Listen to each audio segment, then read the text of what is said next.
아멘. 오늘 우리에게 주신 하나님 말씀은 열왕기하 11장 17절에서 20절입니다.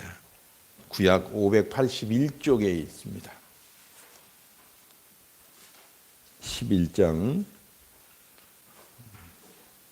17절에서 20절까지 한 목소리로 받들어 읽겠습니다.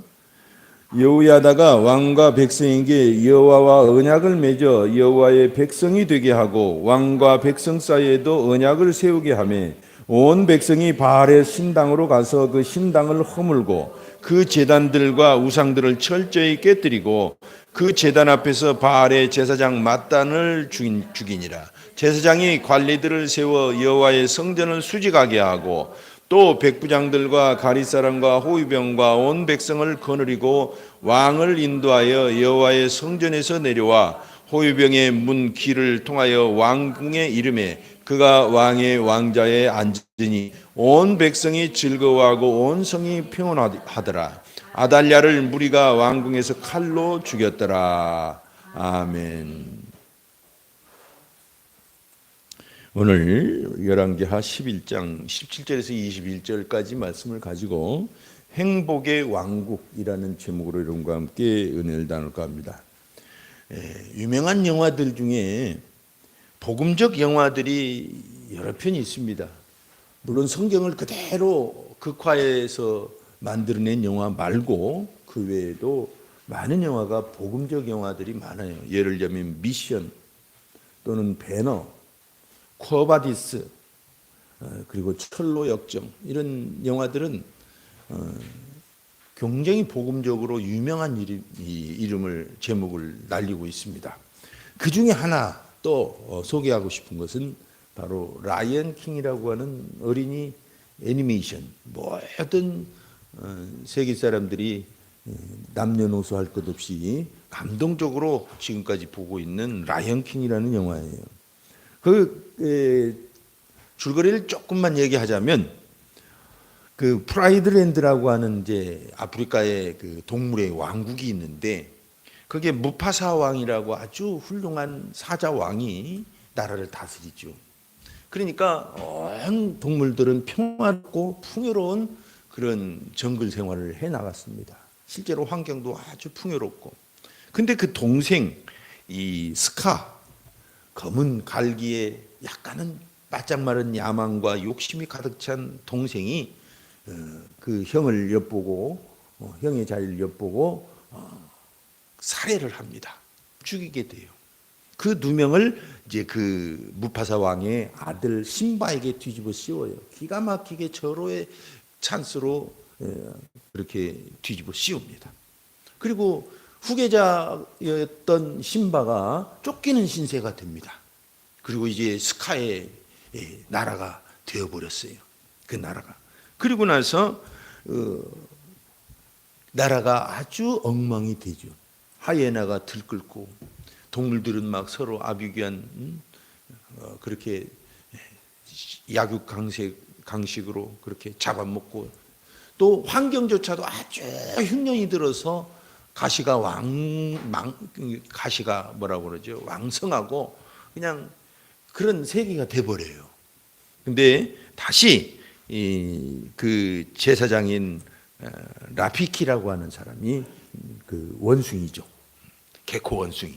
그 제사장이 이 스카는 적통 왕이 아니다.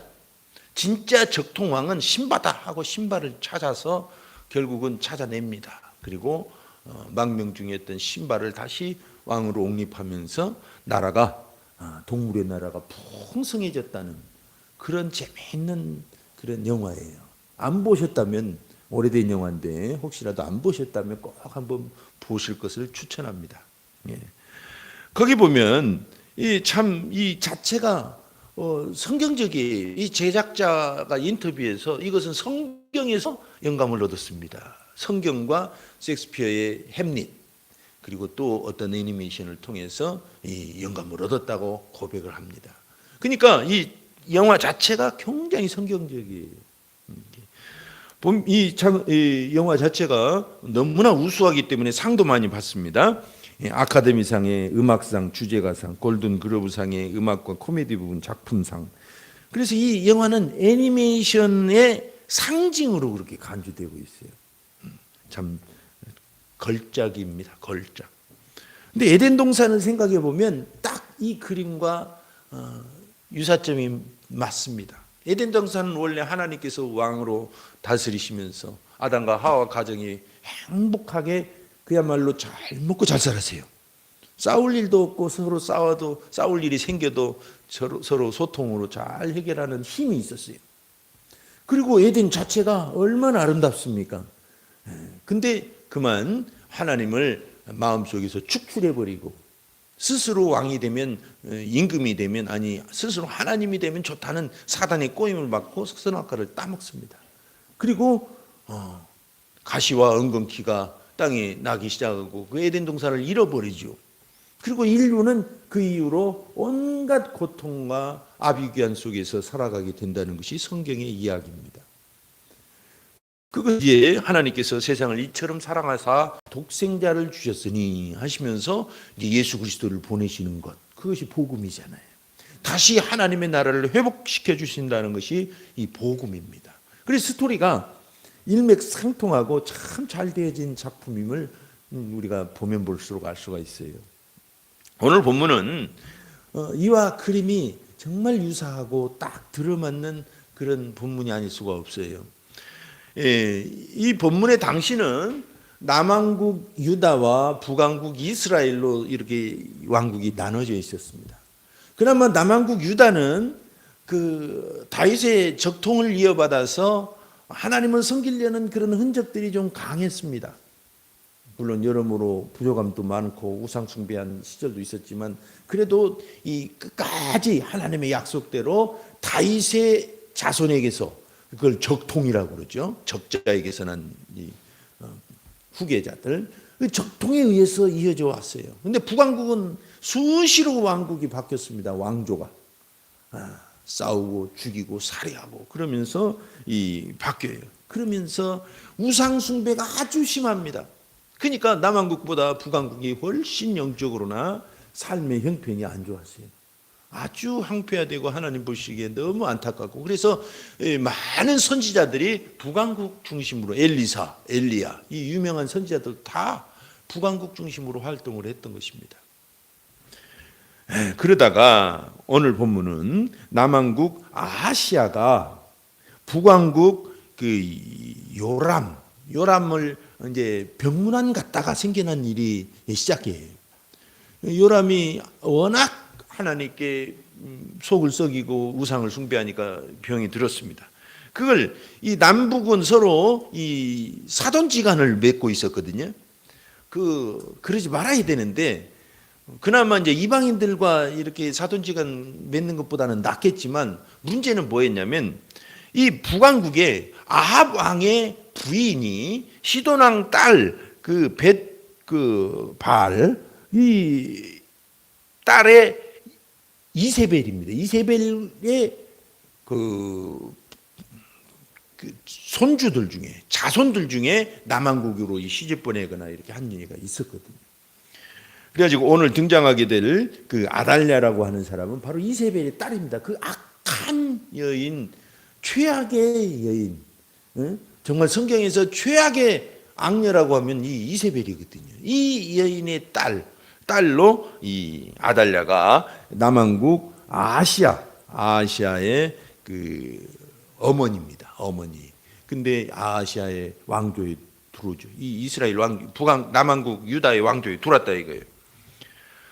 근데 다시 이제 앞으로 돌아가서 아하시아가 이제 북왕국 요람 왕의 그 병문안에 갔다가 하나님께서 아합 왕조를 완전히 척결하시기 위하여 우상 숭배하는 그 아합의 자손들도 다 척결하시기 위하여 예후라는 사람을 이제 들어서 그 북왕국을 척결하게 하십니다. 그 칼부림 숙청의 작업에 그만 이 아하시아 왕이 남왕국 아하시아 왕이 휩쓸린 거예요.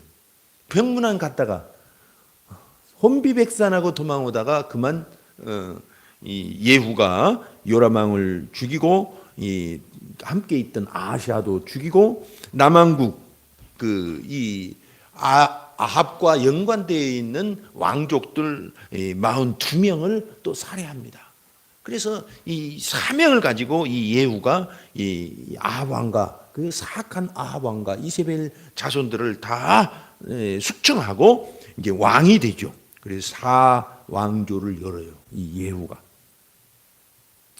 그래서 이제 북왕국에 그렇게 왕조가 바뀌고 남왕국의 왕이었던 아하시아도 죽으니까 그 어미였던 아달랴가 정권을 잡아요. 네, 정권을 잡습니다. 그래가지고 사악한 시대 6년을 열어요. 얼마나 이때 우상 숭배가 심하고 나라가 황폐해야 됐는지 몰라요. 이때 이제 하나님께서 여호야다라고 하는 제사장을 통해서 그 요시야 7살밖에 먹지 않은 어린 요시야를 왕으로 다시 옹립을 합니다. 이 사람이야말로 이스라엘의 적통이다 하면서 옹립을 해요. 그래서 다시 나라가 행복하게 이렇게 변해가는 그런 과정을 그리고 있어요. 그럴 때 이 남왕국 요시야 왕 7살 때 물론 이제 여호야다 제사장의 섭정을 받았지만 이 요아스 왕의 그 기간 동안에 하나님께로부터 칭찬받은 두 구절의 성경 구절이 있습니다. 뭐냐면 첫째는 열왕기하 12장 2절에 보면 여호와 보시기에 정직히 행했다 그렇게 표현되어 있어요. 물론 이제 산당 일부는 제가 하지 않아 가지고 문제가 되긴 했습니다만은 전반적으로 볼 때 하나님 보시기에 정직하게 이 요아스 왕이 하나님을 섬겨요. 그리고 둘째로는 뭐냐면 열왕기하 11장 20절에 보니까 온 백성이 즐거워하고 평온했다 그렇게 표현을 해요. 그러니까 오늘 본문의 내용을 요약을 하면 바로 그겁니다. 행복한 나라가 되려면 하나님을 왕으로 잘 섬기면서 가정들이 행복해지는 것이다 라고 말할 수 있는 것입니다. 그러니까 우리 신앙생활에서도 이것이 똑같습니다. 무엇이 행복인가요? 여러분 우리는 행복을 위해서 막 그렇게 애를 쓰고 세상에 없는 일을 다 해가면서 살아갑니다. 근데 성경이 말하는 행복은 의외로 단순합니다. 그게 뭐예요? 하나님을 왕으로 섬기면서 행복하게 인생을 꾸려 나가는 것입니다.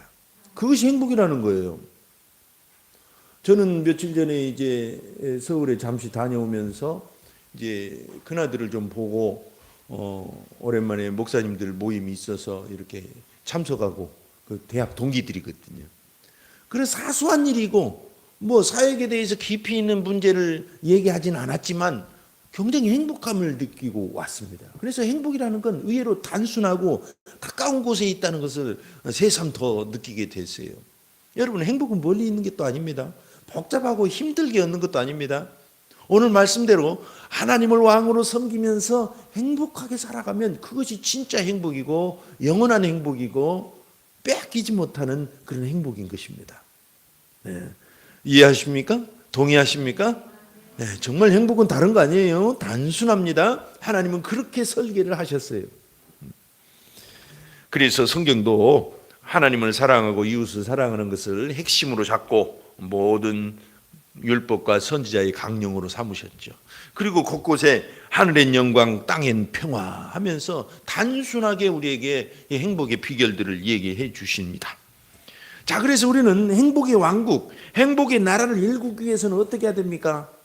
먼저 우리는 그리스도를 왕으로 모셔야 합니다. 이것을 처음 모실 때를 예수 영접한다고 표현하잖아요. 그리고 이제 매일 내가 예수님을 왕으로 모시고 살아가는 걸 신앙생활을 한다고 표현을 하는 것입니다. 아까 라이언 킹 얘기를 했습니다만 제사장 라피키 이 개코 원숭이가 진짜 무파사 왕의 적통은 신바다고 선언한 장소가 그 프라이드랜드 정상입니다. 마치 성전과 같은 신성한 곳이에요. 오늘 본문도 제사장 여호야다가 성전에서 6년 동안 숨어 길렀던 어린 요아스를 왕으로 선포를 해요. 대단히 의미 있는 얘기입니다. 그리고 사람들과 왕 사이 그리고 하나님과 이 이스라엘 사이에 언약을 새롭게 다져요. 그것이 17절에 나와 있습니다. 여호야다가 왕과 백성에게 여호와와 언약을 맺어 여호와의 백성이 되게 하고 왕과 백성 사이에도 언약을 세우게 하매 그랬어요. 이것이 이제 이 굉장히 중요한 본문입니다. 진짜 왕은 하늘에 계신 하나님이시고 이제 이 땅의 왕은 요아스 왕이다. 그래서 하나님과 요아스 왕 사이에 그리고 요아스 왕과 백성 사이에 이 언약을 동시에 체결하게 했던 것입니다. 성경에 나오는 언약은 이와 같이 하나님과 그 백성 사이에 맺어질 때 이 맺어진 어떤 계약을 얘기할 때 이 언약이라는 단어를 씁니다. 그래서 언약은 다른 게 아닙니다. 다른 이상한 데서 말하는 그런 언약 아니고 하나님이 우리 하나님이 되시고 나는 그 자녀 또는 그 백성이 된다는 이 계약 관계가 바로 언약이에요. 이것이 그대로 신약에 내려옵니다. 신약에서 예수님이 어떻게 그 언약을 맺으십니까? 그 피를 흘리시고 그 피를 상징하는 포도주를 돌리시면서 이것은 내가 너희와 맺는 새 언약이다. 그렇게 말씀하셔요. 그래서 십자가는 여러분 하나님의 자손이 아니었던 이방인들을 막론하고 믿는 자는 하나님의 백성이 된다는 언약의 피입니다. 이건 대단한 언약이에요. 이 언약은 누구도 변개시키질 못해요. 그래서 우리는 이 언약을 날마다 마음속에 새기고 새롭게 하면서 살아가는 것이 그리스도를 왕으로 섬기는 그런 신앙생활임을 알 수가 있습니다. 여러분 그래서 우리가 행복해지는 최고의 첫 번째 단추라고 한다면 예수님과 언약관계를 분명히 붙드는 것입니다. 우리는 행위로 내가 잘하고 착하고 그래야 하나님의 자녀가 되는 게 아니라 예수님의 공로를 의지하고 그 피를 내 가슴에 내 마음에 적용할 때 하나님의 자녀가 되고 그 왕국 백성이 된다는 것을 우리는 믿어야 됩니다. 아멘. 왜냐하면 우리는 연약하고 실패하고 많이 부족하거든요. 그런 나에 비하면 우리는 하나님의 자녀가 될 자격이 내 행위로 따질 것 같으면 아무것도 없어요. 그러니까 오직 믿음으로 하나님께 나아가서 그 피의 언약을 믿는 것입니다. 이것을 우리는 그리스도를 왕으로 모시는 행위라고 볼 수가 있어요. 그러니까 날마다 우리는 그렇게 생각해야 됩니다. 물론 우리가 연약한 행동을 하고 또 죄를 지으란 뜻이 아닙니다. 우리는 연약하고 부족하지만 예수님의 피로 하나님의 자녀 되었다는 걸 확신하면서 살아가자는 뜻입니다. 아멘. 그래서 로마서 9장 8절에도 곧 육신의 자녀가 하나님의 자녀가 아니라 오직 약속의 자녀가 씨로 여기심을 받느니라. 갈라디아서 4장 28절에도 형제들아 너희는 이삭과 같이 약속의 자녀라 그랬어요. 바로 우리가 예수님을 믿는 저와 여러분이 적통 그리스도인들인 것입니다. 그 외에 김씨, 이씨, 박씨, 안씨 그런 사람 믿는 사람들 적통 아닙니다. 부러워할 것도 없고 속을 필요도 없고 들을 필요도 없어요. 오직 나사렛 예수 그리스도를 주로 믿고 그분의 영 성령을 믿는 자들만 하나님의 적통인 것입니다. 예. 그래서 초대교회 교인들은 그게 당연한 것으로 여겨졌기 때문에 남들이 볼 때 야, 저 사람들은 예수라는 왕을 섬긴다. 저 사람들은 예수라는 임금을 섬긴다. 그렇게 인식이 되어버렸어요. 우리는 예수님 믿는다는 건 예수님을 왕으로 섬긴다는 것입니다. 그래서 이 초대교회를 핍박할 때 사도행전 17장 7절을 보면 이렇게 표현되잖아요. 야손이 그들을 맞아들였도다. 이 사람들이 다 가이사의 명을 거역하여 말하되 다른 임금 곧 예수라 하는 이가 있다 하더이다 하니. 사실 가이사를 거역하거나 막 왕국을 세우는 운동을 혁명을 일으킨 게 아닙니다. 단지 가슴속에 오직 예수님만 진정한 왕이고 참된 왕이라고 믿으니까 사람들이 볼 때 그렇게 비춰진 거예요. 그리고는 어거지를 써서 가이사에게 반역하고 있다고 그렇게 고발하고 있는. 우리는 그거 아닙니다. 이 세상을 살아가는데 정말 위대한 사람들 많이 있지만 오직 예수 그리스도가 우리의 왕이심을 오늘 또 고백하는 것입니다. 그러면 행복의 왕국, 행복의 문, 행복의 가정을, 행복의 인생을 읽을 수가 있습니다. 자, 또 우리가 행복의 나라를 이렇게 열었지만, 행복의 왕국을 열었지만 중요한 게 있어요. 뭐냐면 삶의 시스템을 바꿔야 돼요. 이 체제를 바꿔야 돼요. 개혁을 해야 돼요. 아까 라이언 킹 얘기를 했습니다. 계속하자면 그 이제 다시 나라가 개혁이 되면서 하이에나들을 전부 축출해요. 하이에나는 그 도둑을 상징하잖아요. 그래서 막 동물의 왕국들 보면 야비하고 남의 거 뺏어 먹고 그런 아주 그런 동물로 묘사가 돼요. 여기 이 영화에서도 하이에나는 악당들로 묘사가 돼요. 이 악당들을 전부 축출합니다. 그리고 예전에 그 아름다웠던 체제를 다시 회복을 해요. 오늘 본문도 보면 18절에 보니까 온 백성이 바알의 신당으로 가서 그 신당을 허물고 그 제단들과 우상들을 철저히 깨뜨리고 그 제단 앞에서 바알의 제사장 mat단을 죽이니라. 그랬어요. 바알 제사장 중심, 바알신 시스템을 완전히 무너뜨린 겁니다. 그래서 다시 하나님, 여호와 하나님의 그 체제로 다시 회복시키는 장면이에요. 우리 성도들이 바로 이 과정을 반드시 거쳐야 됩니다. 예수 믿는다는 건 뭡니까? 삶의 체제를 바꾸는 것입니다. 오늘 우상을 깨뜨리는 장면이 나오는데 우상의 세 가지 요소는 반드시 깨뜨려야 될 세 가지 요소는 처리해야 될 요소는 뭐냐면 첫째는 신당을 허물어야 돼요. 신당은 뭐냐면 모임의 장소입니다. 우리는 우리가 누구를 만나고 어떤 모임에 갈 것인가도 주의해야 돼요. 두 번째로는 제단과 우상들을 철저히 깨뜨립니다. 그래서 종교의식을 완전히 무너뜨려 버려요. 우리는 오직 예배의식을 중심으로 해서 신앙생활을 하는 것입니다. 그리고 끝으로 세 번째로는 제단 앞에서 바알 제사장 mat단을 죽여요. 이게 사역자잖아요. 최고 그 원흉 중에 물론 그 뒤에 있지만 하여튼 이 사역자를 제거합니다. 이와 같이 우상을 깨뜨려야 돼요. 완전히 깨뜨려야 돼요. 그리고 18절에 보니까 제사장이 관리들을 세워 여호와의 성전을 수직하게 하며 성전을 지키는 사람들을 별도로 임명했습니다. 19절에 보니까 또 백부장들과 가릿사람은 이 가리안이라고 해가지고 이방인들인데 용병을 쓴 거예요. 돈을 주고. 그런 사람들을 호위병과 왕의 호위병입니다. 온 백성을 거느리고 왕을 인도하여 여호와의 성전에서 내려와 호위병의 문 길을 통하여 왕궁의 이름에 그가 왕의 왕좌에 앉으니. 이방인들은 성전에 못 들어가니까 그 입구에 지켜 있다가 왕궁을 출입할 때 이 왕을 지키도록 한 것입니다. 왕이 나이도 어리고 아직 왕국이 불안하니까 체제를 정립해 나간 거예요. 철저하게 하나님 중심으로 적통인 이 요아스 왕을 중심으로 해서 이 체제를 시스템을 바꾸는 것입니다. 우리는 예수를 믿고 반드시 성전을 정비하고 우리의 삶의 시스템을 바꿔야 됩니다. 그러기 위해서 우리는 항상 세 가지를 바꾸라고 강조를 했어요. 우리 교회에서는. 첫째는 뭡니까? 사고방식을 바꿔야 됩니다. 세상 사람과 같이 사고하면 안 됩니다. 두 번째는 삶의 방식을 바꿔야 됩니다. 이건 자주 얘기했기 때문에 오늘은 생략합니다. 세 번째도 바꿔야 될 게 있는데 가치관을 바꿔야 돼요. 삶의 목적과 세계관들을 바꿔나가야 된다 이거예요.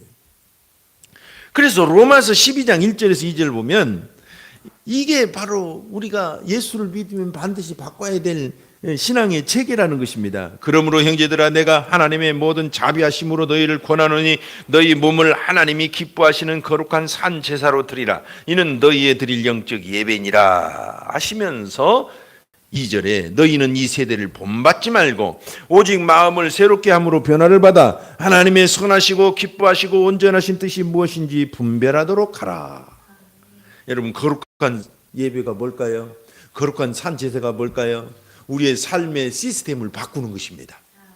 생각과 감정과 언행, 행동 방식 그리고 가치관을 바꿔나가는 것입니다. 이게 바뀔 때 진짜 저 사람은 예수 믿구나, 저 사람은 진짜 바뀌었구나 라고 말할 수 있는 것이죠. 그래서 우리는 항상 우리의 삶의 방식을 바꾸도록 노력하는 것입니다. 쉽지 않더라고요. 그러나 그것이 옳은 길이기 때문에 우리는 끊임없이 바꿔 나가는 것입니다. 그리고 끝으로 그걸로 끝나면 안 돼요.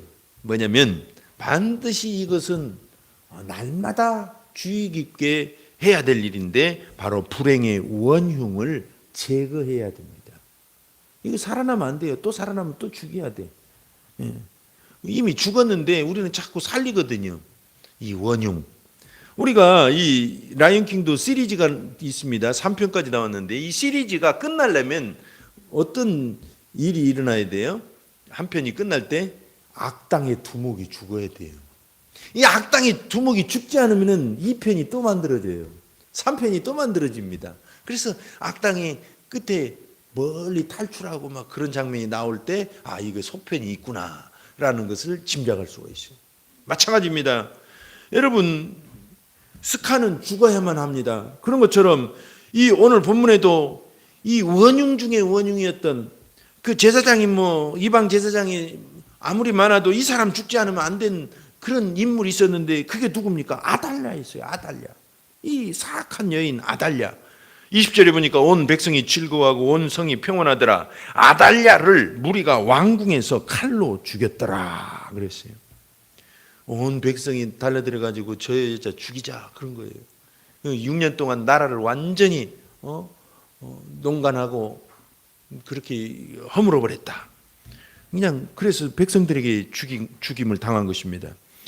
우리도 생각해 봐야 됩니다. 내 안에 아달랴는 누군가를 생각하는 거예요. 항상 내 안에 그 스카는 누군가를 생각을 하는 것입니다. 여러분, 그 내 안에 있는 아달랴는 누굴까요? 이게 바로 나라는 거예요. 나라는 옛사람이 아달랴입니다. 밖에 있는 게 아니더라고요. 이 아달랴는 항상 내 안에 있어요. 그래서 이 지긋지긋한 운명의 굴레를 끝나게 하려면 반드시 이 아달랴를 죽여야 되는 것입니다. 내 속에 있는 아달랴는 바로 나라는 것이에요. 내가 죽어야 결국은 운명의 수레바퀴는 멈추는 것입니다. 할렐루야. 그래서 바울도 이걸 깨닫고는 로마서 7장에 성령의 생명의 법으로 자기를 죽이는 효과적인 방법을 발견하고 환호성을 지른 것입니다.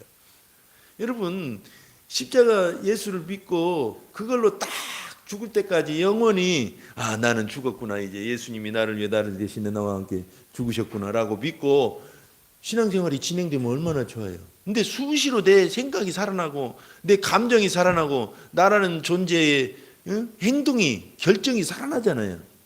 그러니까 그때마다 십자가를 바라봐야 되는 것입니다. 저곳에 내가 죽어 있다. 내가 이 옛사람에게 자꾸 순종해가지고 또 무슨 덕을 보려고 무슨 난리를 피려고 일어나 하는 생각을 해야 되는 것입니다. 아멘.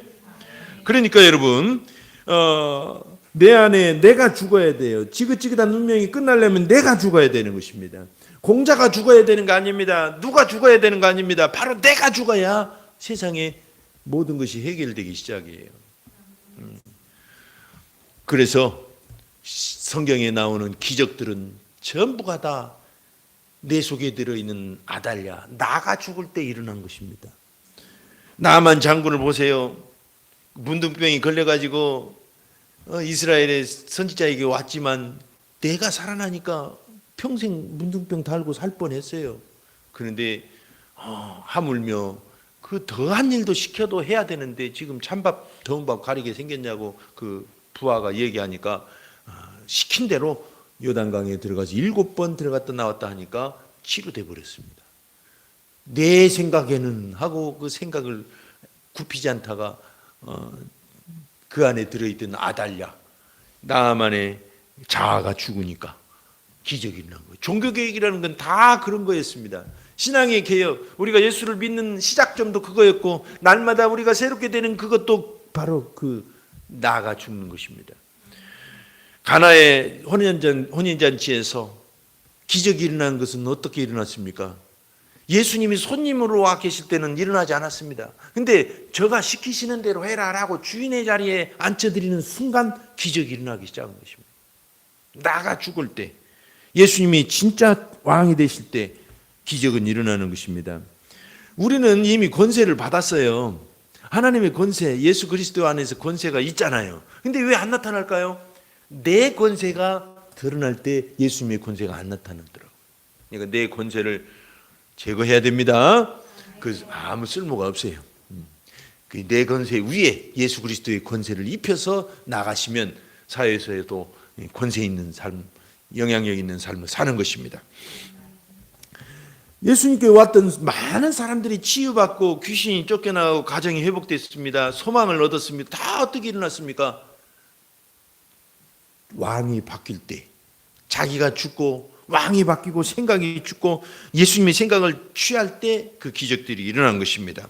그래서 로마서 6장 6절에 우리가 알거니와 우리의 옛사람이 예수와 함께 십자가에 못 박힌 것은 죄의 몸이 멸하여 다시는 우리가 죄에게 종로로 타지 아니하려 함이니 그랬어요.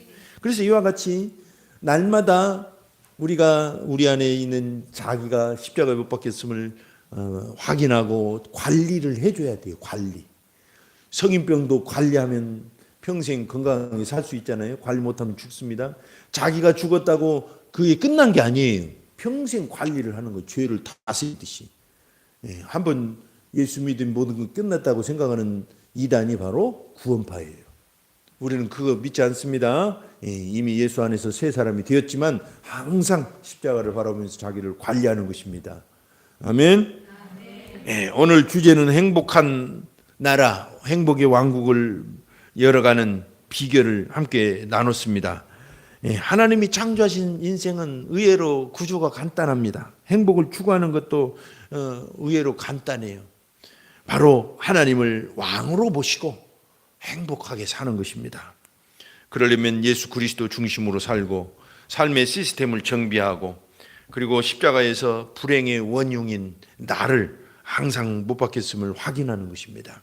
그렇게 될 때 행복은 저절로 누려지는 것입니다.